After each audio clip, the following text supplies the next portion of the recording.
I want to start this way. When this election was, during the heat of the election, a lot of people were trying to explain to our MAGA brothers and sisters, or conservative brothers and sisters, those on the right, that you couldn't quite believe the things that both Trump and Republican politicians were telling you. There are certain things that are that it doesn't matter whether you carry an R or a D or an I in front of your name, meaning Republican, Democrat, or Independent. There are certain things that are universal for all of us. All of us have parents who are on Social Security. All of us have relatives, if not ourselves, who are dependent on Medicaid because they have a disability and traditional health insurance won't cover it. There are myriad of things where government works. Let me just tell you, the reason you have the existence of Medicaid and Medicare are very specific reasons.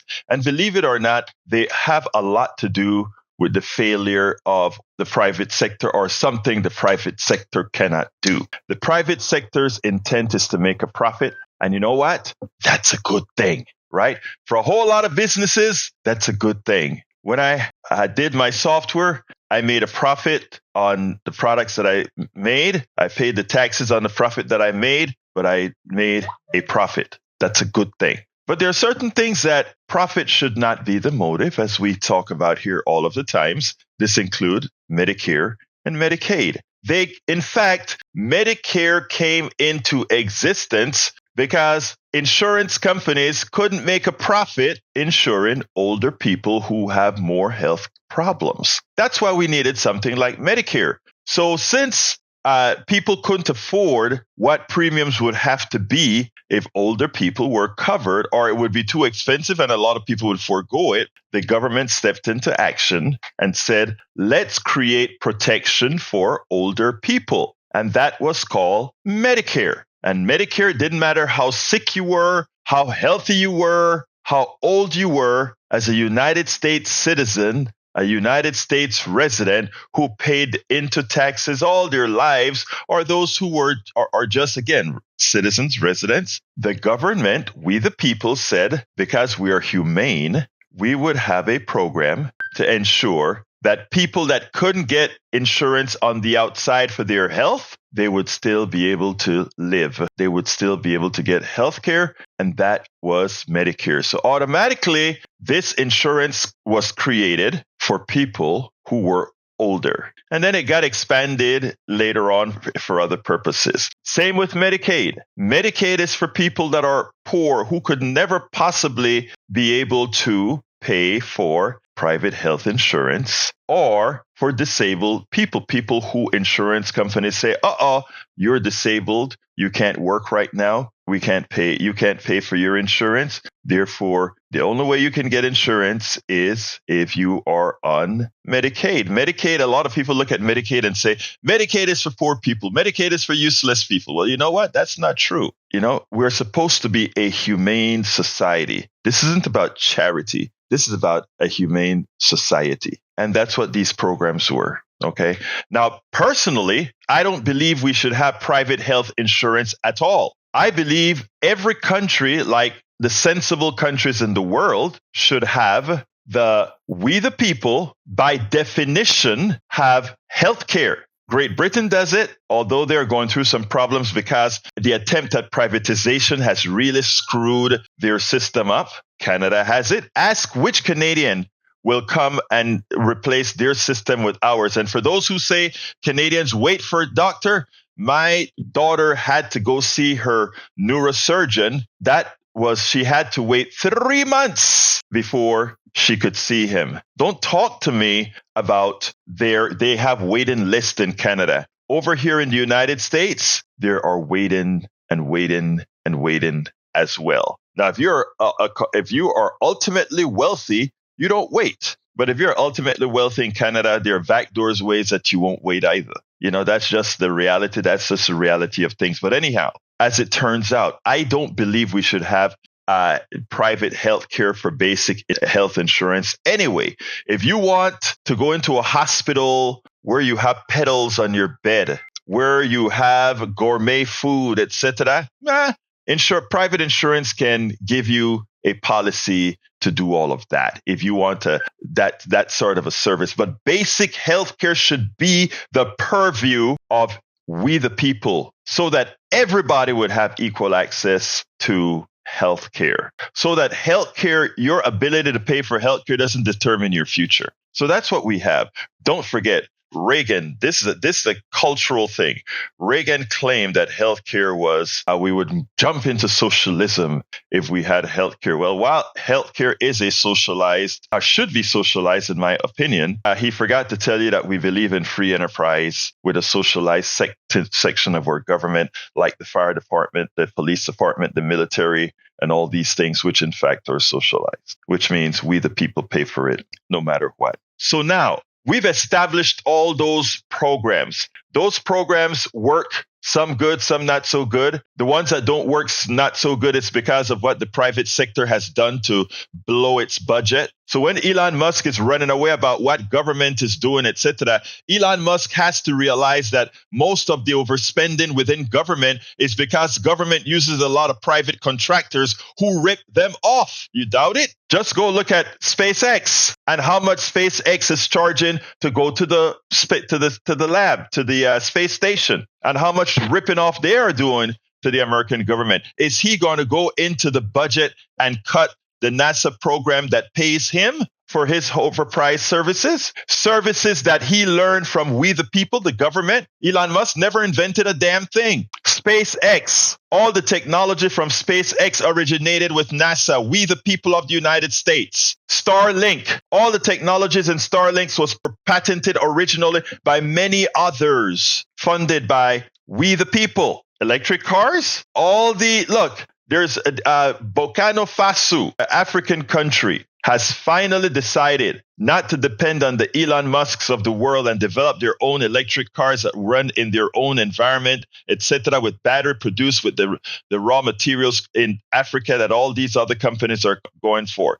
He did nothing special. They're doing it in Burkina Faso. So there's nothing special about Elon Musk other than being a South African who Donald Trump is enamored with. And he comes over here and he decides that he's going to go into our government and decide what needs to be done, and decide that he's going to cut, and starts with USAID, that company that provides relief all over the world with claims of waste. But again, we're back to Medicaid, folks, and Medicare. These were programs created because the private sector failed. I repeat, the private sector thought it wanted to take care of healthcare, but when it reached the point where it had to really let go some money for the elder or for the disabled, they threw their hands up in the air, and government, as government always does, came to the rescue. And what did they do? Now that the government has taken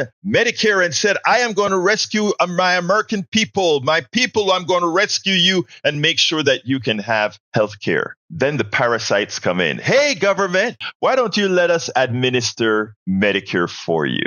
Wait a minute. You couldn't do it before, but now that it's guaranteed that the government is going to pay for the health care of the elderly, now you want a piece of the action, and now you want to tell me that you can do it cheaper than the government when you couldn't do it at all? And then they pay off the politicians and they create Medicare Advantage. And Medicare Advantage is nothing more than Medicare that's more expensive. Medicare where monies are siphoned to the corporate sector, money is siphoned to the shareholders, money is siphoned to the executives that run these companies. And whereas Medicare may cost $8,000 or so per person, the traditional Medicare, you have to give on the average $10,000, $12,000, $15,000 to the private sector to do the same thing. You see, they get their own, they get their money, but we spend a lot of money just supporting them. And then they have you fooled, the American people, that somehow Medicare Advantage is better than Medicare, that private healthcare is better than Medicaid,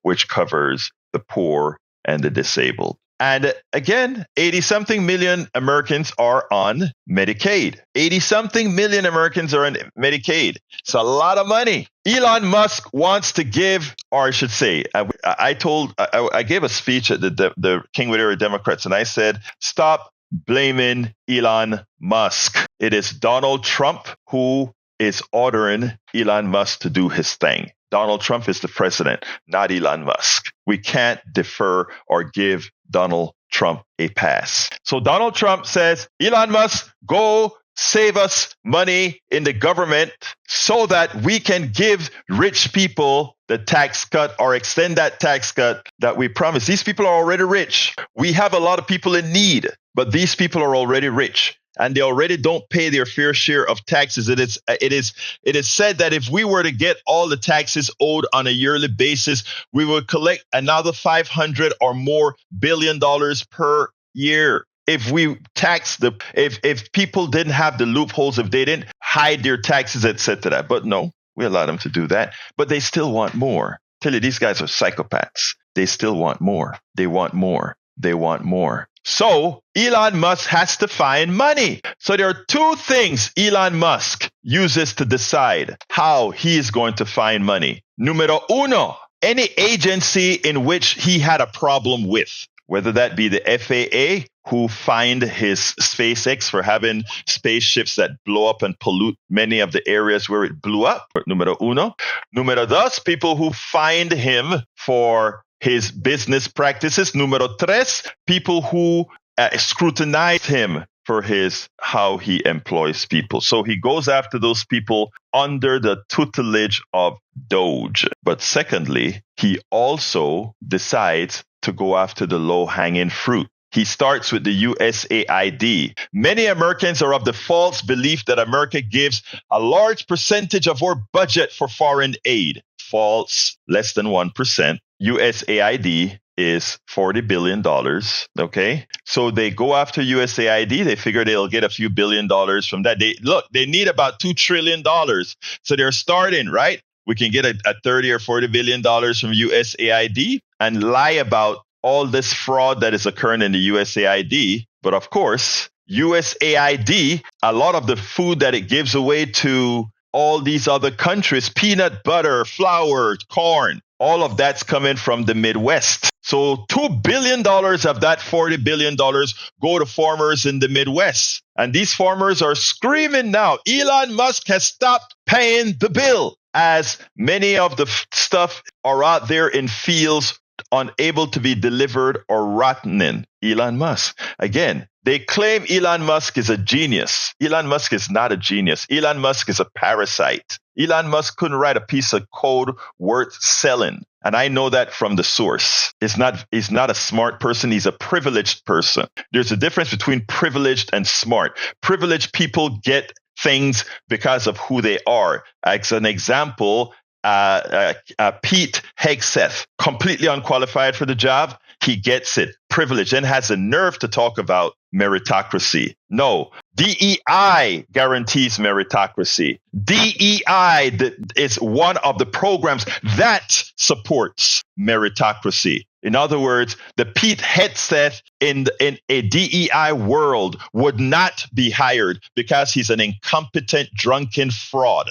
Okay, but we're talking about Medicaid, so I digress. Elon Musk decided that he could get a whole lot out of USAID. But what else did he say? Or what else is he doing? Republicans are now in Congress, Mike Johnson, looking at a huge, big pot. There's $800 billion they're hoping to siphon off Medicaid over 10 years. But now they're scared because who are the people that are mostly on Medicaid? You know, it's easy when you start to believe your lies, you make mistakes. They believe the lie that this USAID is so corrupt when a lot of their own people depend on the USAID. And when they shut it down, they harm a lot of MAGA. I went to my Democratic meeting and one of my friends said her daughter works for another agency. Her job is gone. Guess who works there? A lot of folks who voted for Donald Trump works there. It's gone.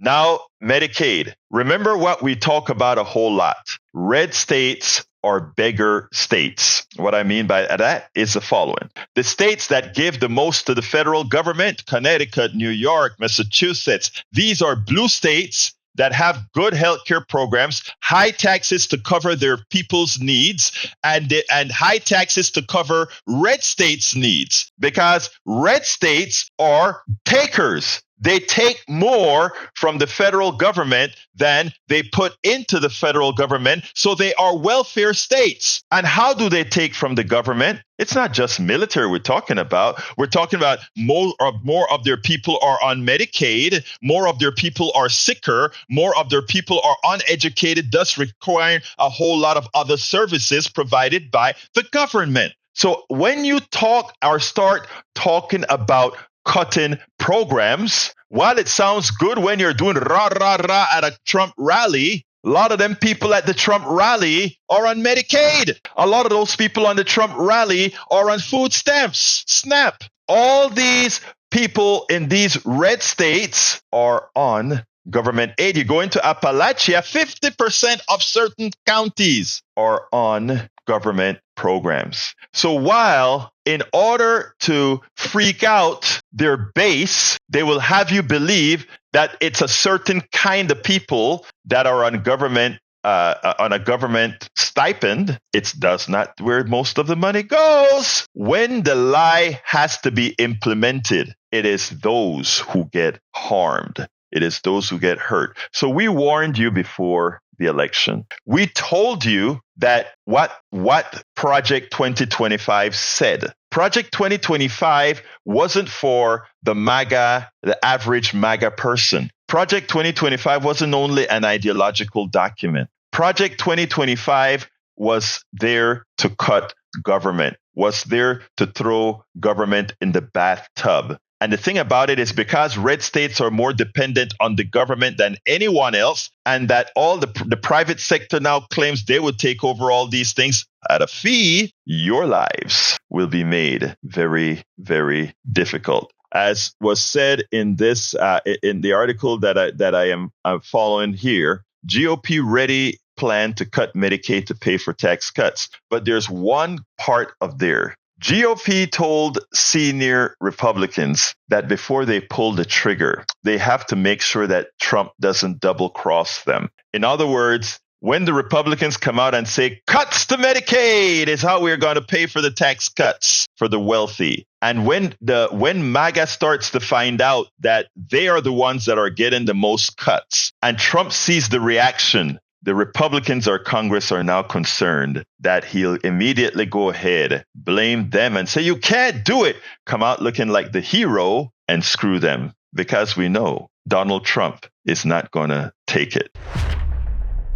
We spend a lot of time deconstructing the news, trying to parse it into a form that everybody can understand. We try to find those little nitpicks where it flies above the fray, etc.